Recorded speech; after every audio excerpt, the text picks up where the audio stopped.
Bapa, Engkau mengerti siapa kami. Engkau mengenal kami pribadi lepas pribadi. Lebih daripada kami mengenal diri kami sendiri. Tuhan, terima kasih bahwa Engkau masih memberikan kami kesempatan untuk datang beribadah, untuk memuji dan membesarkan nama-Mu. Dan tiba saatnya kami akan mendengarkan Engkau berbicara kepada kami lewat firman-Mu. Berbicaralah Tuhan, karena kami siap mendengar. Di dalam nama anak-Mu Yesus Kristus, firman yang hidup, kami sudah berdoa. Amin. Silakan duduk Bapak Ibu Saudara-saudara yang dikasihi dalam Tuhan.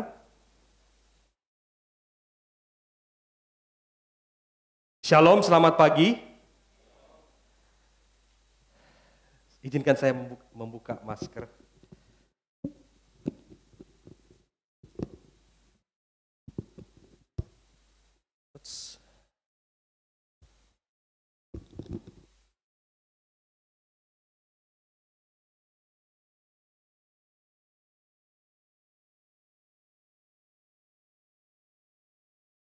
Bapak Ibu Saudara-saudara yang dikasihi dalam Tuhan, tema GKK Padang 26 Februari 2023 yaitu satu yang berharga atau satu berharga yang diambil di dalam Injil Lukas pasalnya yang ke-15 ayatnya 8 sampai dengan ayatnya yang ke-10.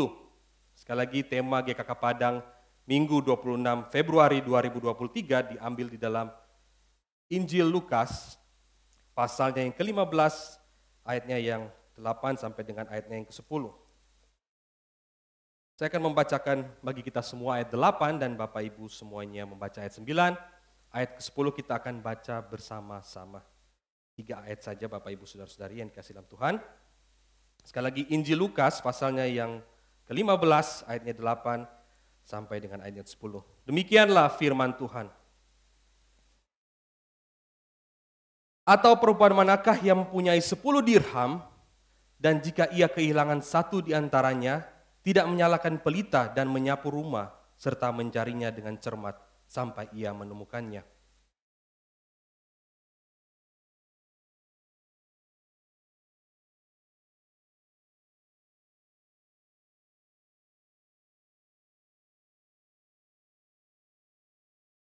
Sama-sama. Aku berkata kepadamu, demikian juga akan ada sukacita pada malaikat-malaikat Allah karena satu orang berdosa yang bertobat. Sedemikian jauh pembacaan firman Tuhan kita pada pagi hari ini. Yang berbahagialah dia yang tidak hanya mendengarkan firman Tuhan, tetapi dia melakukan firman Tuhan dalam kehidupan setiap hari. Bapak Ibu Saudara-saudara yang dikasihi dalam Tuhan, di dalam hidup ini setiap manusia atau sekelompok manusia itu mempunyai sesuatu yang berharga. Sadar atau tidak sadar, diakui atau tidak diakui. Namun pertanyaannya adalah, mengapa sesuatu itu berharga? Yang ini yang menjadi tema kita pada pagi hari ini. Bapak Ibu Saudara-saudara yang dikasihi dalam Tuhan, sesuatu itu berharga, pertama karena ia berkaitan dengan kebutuhan kita sebagai manusia. Jadi sesuatu itu berharga berkaitan dengan kebutuhan mendasar manusia. Bapak Ibu Saudara-saudara yang dikasihi dalam Tuhan, emas misalnya. Emas adalah logam kuning yang lembut, yang tidak pernah berkarat dan bernoda. Kemudian emas itu dia berkilau dan juga indah. Dan orang-orang senang membuat perhiasan dari emas selama berabad-abad. Tetapi emas juga, Bapak Ibu Saudara-saudara yang dikasihi dalam Tuhan, digunakan sebagai mata uang selama beratus-ratus tahun. Sehingga dia berharga. Tetapi emas berharga tidak hanya dia mahal dan indah, tetapi emas itu berguna bagi industri elektronik, bagi medis, bagi kedokteran umum atau kedokteran gigi. Emas sangat berguna. Bahkan emas dapat memecahkan masalah kejahatan. Ilmuwan telah mengembangkan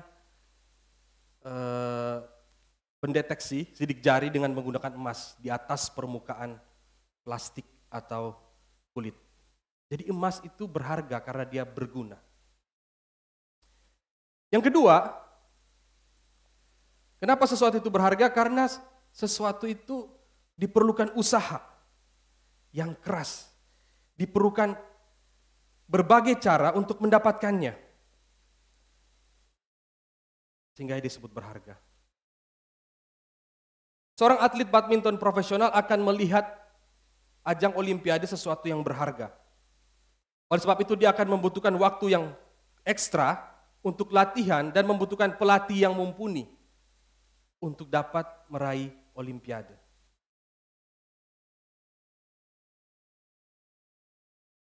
Reksi Mainaki dalam satu wawancaranya dia berkata begini, Olimpiade menjadi impian seluruh atlet. Bagaimana dari sana seorang atlet bisa melihat tolak ukur dia? Kata Reksi. Olimpiade memang sangat berarti. Contohnya begini katanya. Seandainya turnamen badminton itu hanya Indonesia Open, kemudian mereka juara dan lagu Indonesia Raya berkumandang, hanya fans bulu tangkis atau badminton Indonesia yang tahu mereka. Sehingga untuk mendapat olimpiade itu menjadi sesuatu yang berharga bagi atlet badminton.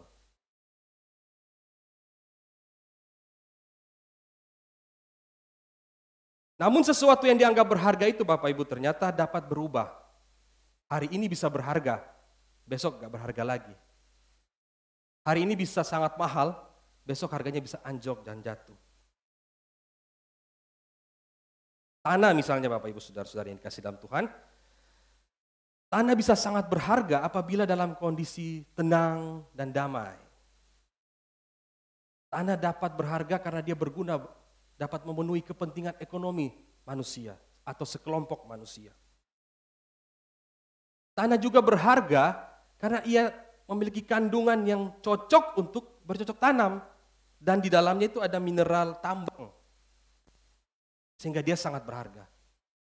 Namun tanah menjadi tidak sangat berharga apabila dalam keadaan konflik dan perang. Siapa yang mau bercocok tanam atau melakukan aktivitas pertambangan kalau ada perang yang sedang terjadi? Tanah menjadi tidak berharga. Bapak Ibu Saudara-saudara yang dikasih dalam Tuhan, jadi sesuatu itu berharga karena kebutuhan kita.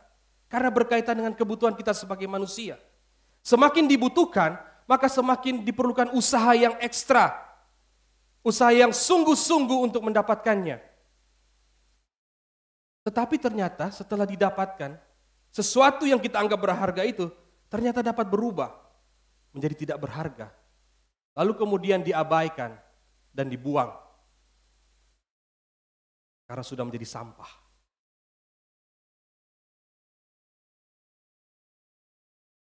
Hal ini sangat kontras, Bapak Ibu Saudara-saudara yang dikasih dalam Tuhan, dengan apa yang Allah anggap berharga. Sesuatu yang berharga bagi Allah. Allah menganggap sesuatu itu berharga dan selamanya akan berharga.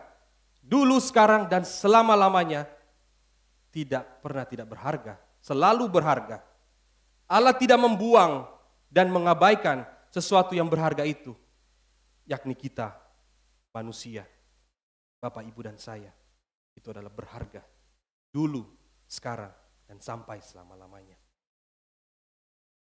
Allah melihat manusia itu berharga, sehingga Allah berupaya berbagai cara dengan darah yang mahal untuk mendapatkan manusia, Bapak, Ibu, dan saya yang terhilang, dan menebus kita dari kuasa dosa dan kuasa setan. Petrus berkata, sebab kamu tahu bahwa kamu telah ditebus dari cara hidupmu yang sia-sia, yang kamu warisi dari nenek moyangmu itu, bukan dengan barang yang fana, bukan pula dengan perak dan emas, melainkan darah yang mahal, yaitu darah Kristus, yang sama seperti darah anak domba, yang tak bernoda dan tak bercacat. Bahkan manusia, Bapak, Ibu, dan saya berharga sejak semula diciptakan. Oleh sebab itu ketika manusia jatuh di dalam dosa, Allah berjanji akan menebus kita dari kuasa dosa, kuasa iblis.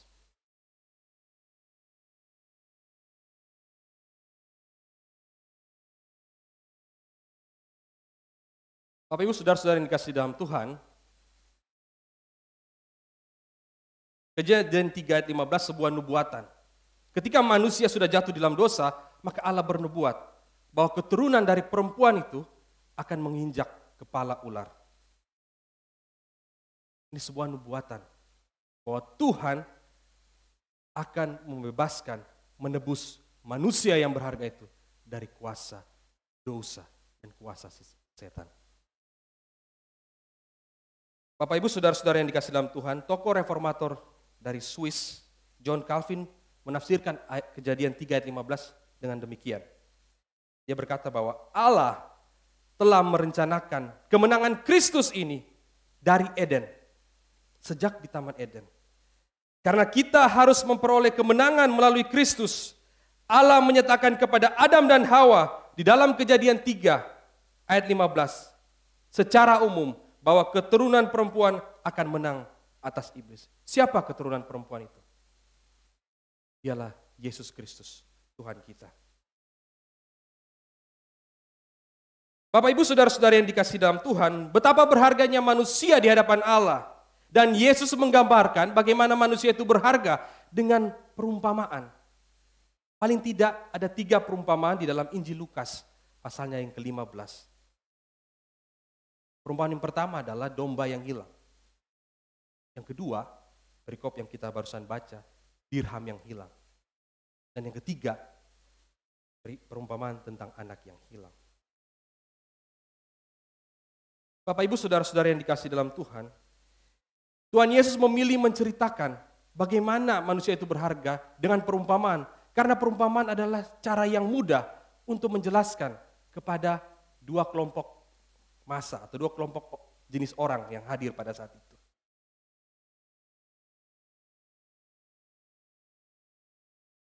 Kelompok pertama saat itu adalah kelompok pemungut cukai dan orang-orang berdosa. Dan kelompok satunya adalah orang-orang Farisi dan ahli-ahli Taurat. Tuhan Yesus menjelaskan kepada mereka dengan contoh-contoh sederhana melalui perumpamaan yang dekat dengan konteks kelompok ini. Bagi kita di dunia sekarang mungkin tidak familiar dengan domba atau dirham. Karena sebagian dari kita mungkin tidak berprofesi sebagai gembala domba atau kambing. Dan mata uang dirham kita tidak gunakan pada hari ini. Tetapi bagi mereka, kedua kelompok ini, hal tersebut sangat dekat, sangat mudah mereka lihat.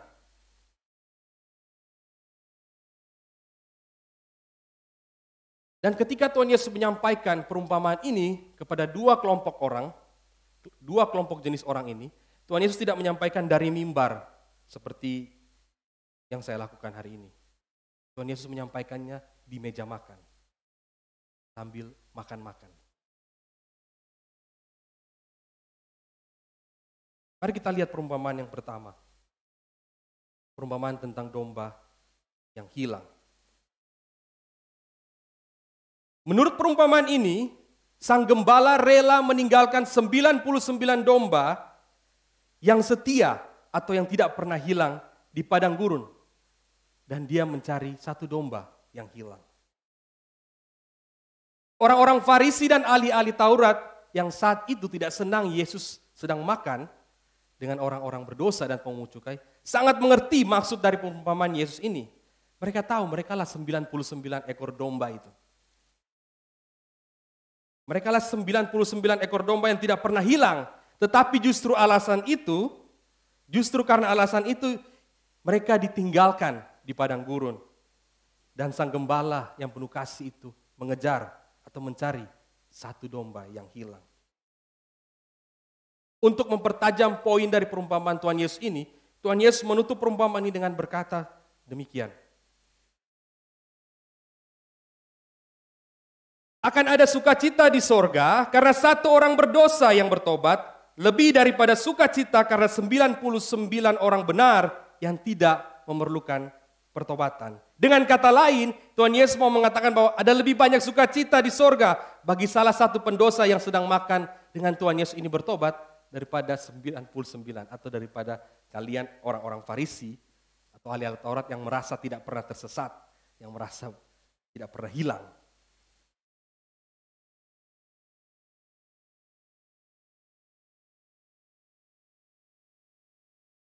Perumpamaan yang ketiga Bapak Ibu Saudara, sebelum kita masuk kepada perikop kita.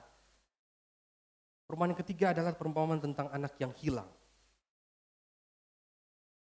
Perumpamaan ini menyatakan bahwa ada dua anak yang hilang. Yang bungsu hilang tetapi dia kembali kepada bapaknya. Dan yang sulung dia hilang. Dia terhilang di dalam.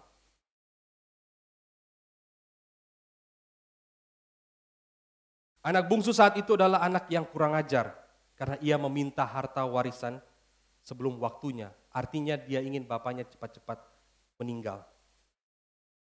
Namun bapaknya yang penuh kasih ini memberikan bagiannya lalu membiarkan dia pergi. Anak bungsu ini lalu kemudian pergi ke negeri jauh menghabiskan segala hartanya sampai dia melarat. Dalam keadaan melarat kemudian dia teringat kepada rumah bapaknya yang penuh sekali segala makanan dan bahkan yang dia butuhkan. Tetapi sekarang dia tidak punya apa-apa.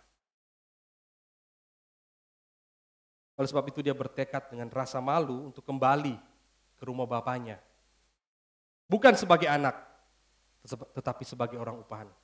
Anak bungsu menyadari bahwa dia tidak layak lagi menjadi seorang anak. Karena dia telah kurang ajar kepada bapaknya. Namun ketika anak bungsu ini pulang, sang bapa yang penuh kasih itu datang memeluk dia, menyambut dia. Bahkan mengadakan pesta bagi anak bungsu yang sudah hilang ini.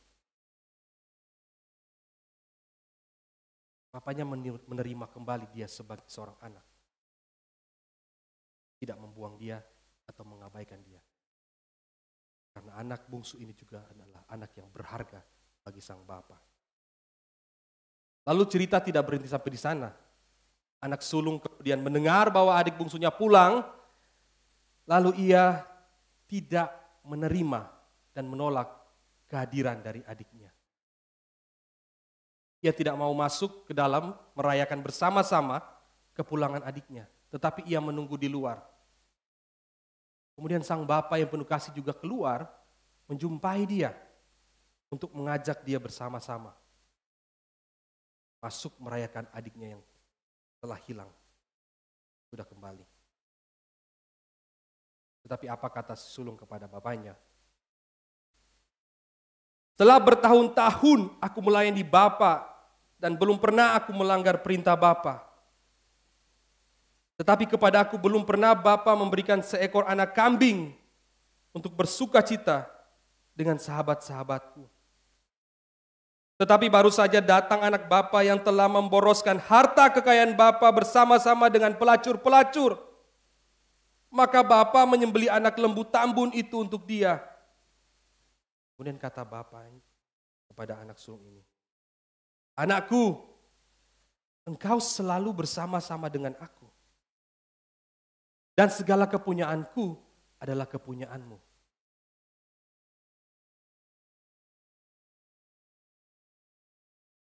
Bapak Ibu saudara-saudara yang dikasih dalam Tuhan, akhir dari perumpamaan itu tidak diceritakan. Apakah anak sulung itu masuk dan ikut merayakan kepulangan adiknya atau tidak? Sungguh-sungguh ironi. Perumpamaan ini pun ditujukan Yesus kepada ahli-ahli Taurat dan orang-orang Farisi yang selalu merasa dekat dengan Allah karena setiap hari di bait Allah, setiap hari berdoa, setiap hari membaca Taurat. Tapi ternyata ketika Yesus makan bersama-sama dengan orang-orang berdosa dan alien dan orang memungut cukai, mereka tidak senang, mereka menolak.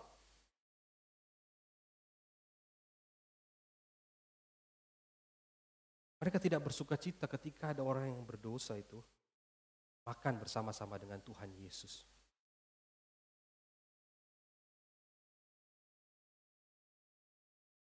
Perumpamaan yang kedua yang menjadi perikop kita yaitu perumpamaan tentang dirham yang hilang. Perumpamaan ini menceritakan tentang perempuan yang sederhana.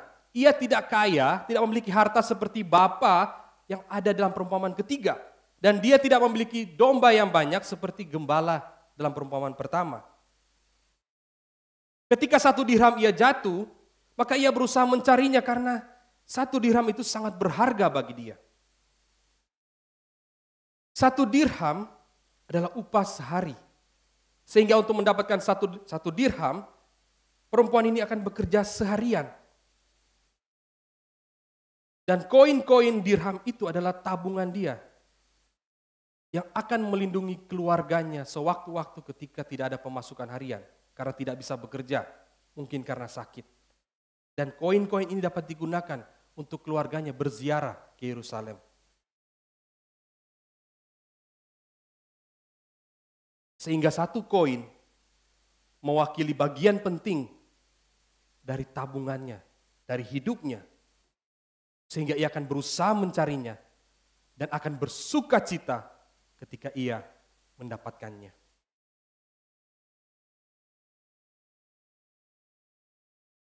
Bapak, Ibu, saudara-saudara yang dikasihi dalam Tuhan, ketiga perumpamaan ini Yesus tujukan tidak hanya untuk ahli-ahli Taurat dan orang-orang Farisi pada masa itu, tetapi juga ditujukan kepada kita hari ini. Tuhan Yesus ingin mengajak kita, pertama, kita mengidentifikasi diri kita. Apakah kita bersama Yesus atau bersama dengan orang-orang Farisi dan ahli-ahli Taurat? Apakah kita merasa lebih benar, lebih baik dari orang lain?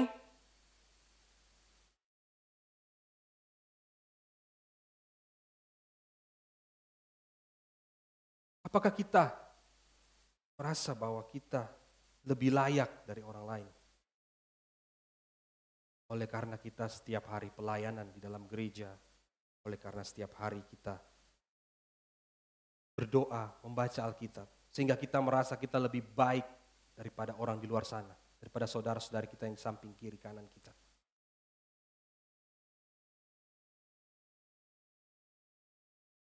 Tuhan Yesus mengajak kita untuk mengidentifikasi di mana kita di dalam perumpamaan ini.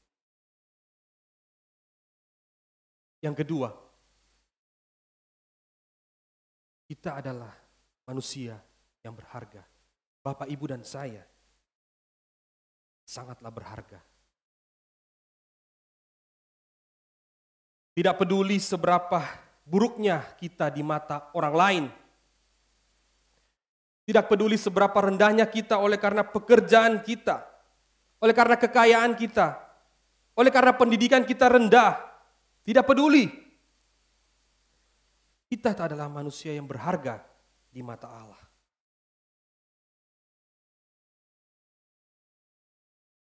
Tidak peduli bentuk tubuh kita seperti apa. Tidak peduli warna kulit kita seperti apa. Tidak peduli rambut kita seperti apa. Kita berharga di mata Allah. Yesus datang ke dalam dunia untuk saudara dan saya, untuk Bapak, Ibu, dan saya.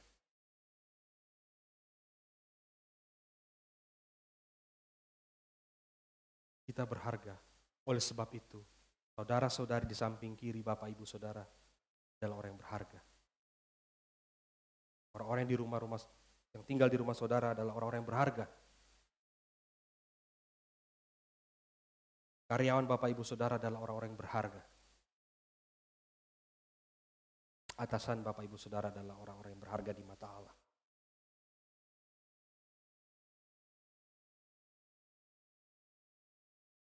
Yang ketiga,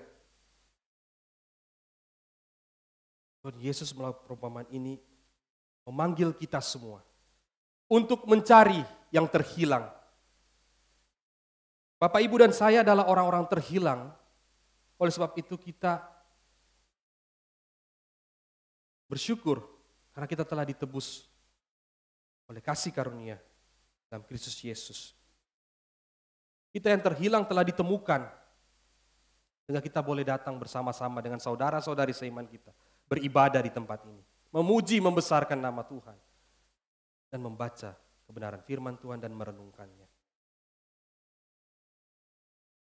Oleh sebab itu kita juga dipanggil untuk mencari yang terhilang.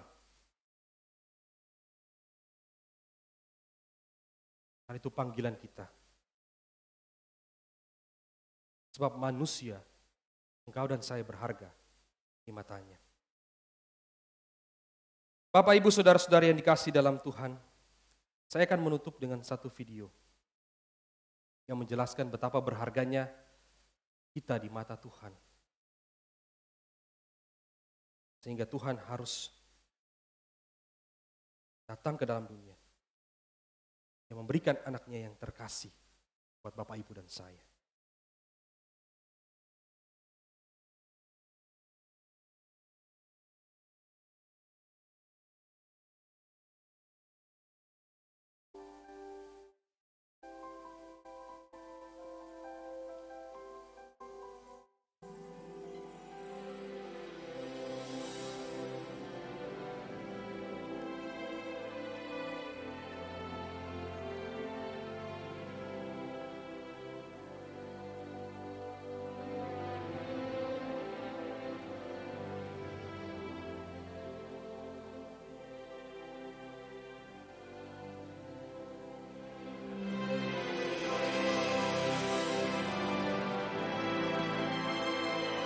Seorang pria yang bekerja sebagai penjaga jembatan ketika kereta harus lewat.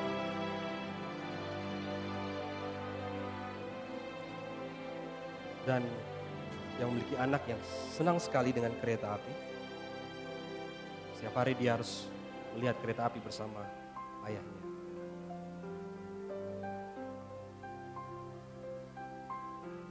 Seperti biasa, di dalam kereta itu terdiri dari bermacam-macam jenis orang.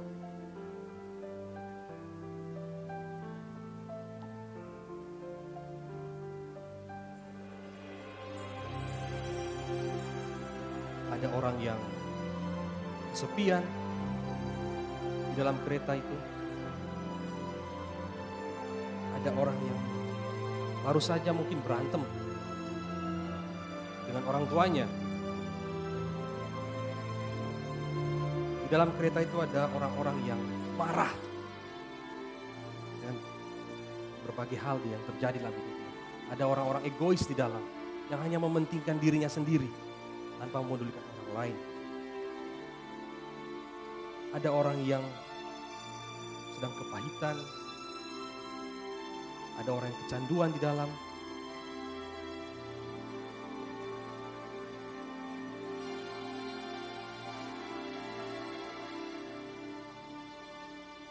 Dan satu kali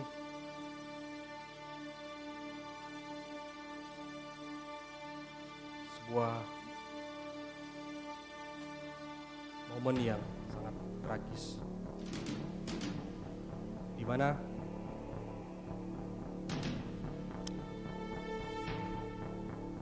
bapak yang bekerja sebagai penjaga jembatan untuk kereta lewat itu tidak melihat bahwa kereta akan segera datang. Namun anaknya yang melihat. Anaknya berinisiatif untuk menutup jembatan tersebut. Namun anaknya masuk dalam lubang. Dan bapak disuruh memilih apakah menolong sang anak atau menyelamatkan kereta itu tidak menabrak jembatan. Pilihan yang sangat sulit. Menyelamatkan anaknya yang dia kasihi atau menyelamatkan kereta yang sebentar lagi akan lewat di jembatan.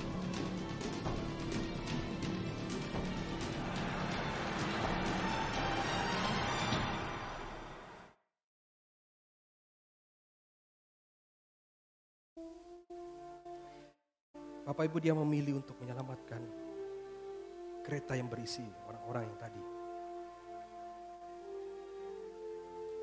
Dan menyayangkan anaknya yang dia kasih.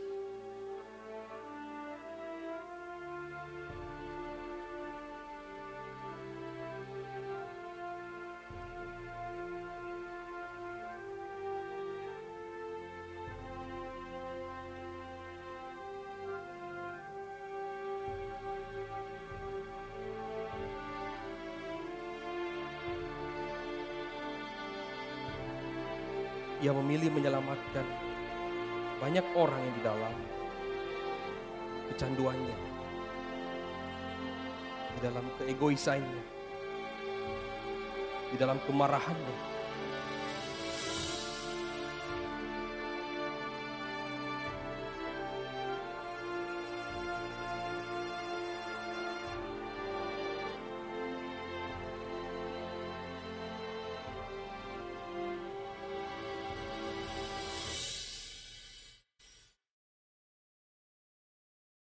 Namun pengorbanannya itu membawa harapan. Orang-orang yang tadi kecanduan untuk memiliki hidup yang baru, kesempatan untuk hidup. Orang-orang yang tadinya marah memiliki kesempatan untuk hidup.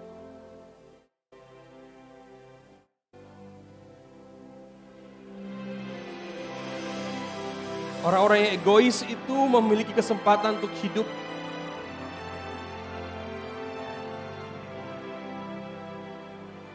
Untuk memiliki hidup yang lebih baik.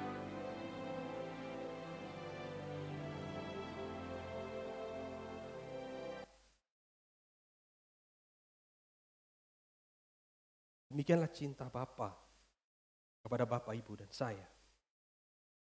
Kita adalah pribadi yang berharga. Ia yang tidak menyayangkan anaknya sendiri, tetapi menyerahkannya bagi kita semua. Buat Bapak, Ibu, dan saya yang berharga matanya. Mari kita berdoa.